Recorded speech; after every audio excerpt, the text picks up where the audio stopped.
So ఇది జలకన్య exhibition ఒక entrance. ఇక్కడ మనం టికెట్ ఇచ్చేసి ఇట్లా పోవాలి. ఇక్కడ మనకు రెడ్ కార్పెట్ అయితే ఉంది. మొత్తం అక్వేరియంలో మీకు లైవ్ ఫిషెస్ కూడా ఉన్నాయి. ఇందులో చాలా పెద్ద అక్వేరియం ఉన్నాయి. అది చాలా పెద్ద, ఒకటిగా చాలా ఉన్నాయి. చూసుకున్నట్లయితే చూసారా, ఇంకా హెవీగా అయితే ఇక్కడ లైటింగ్స్ కూడా పెట్టడం జరిగింది. ఇది మొత్తము ఎట్లా కనిపిస్తుందంటే మనకు దుబాయ్లో ఈ పక్క ఆ పక్క మనకు అక్వేరియంస్ ఉంటాయి కదా. సో ఇది అండర్ గ్రౌండ్ అక్వేరియం అన్నట్టు.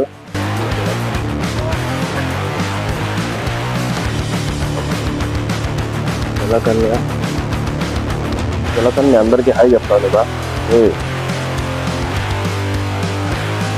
ఇది చాలా పెద్ద అక్వేరియం.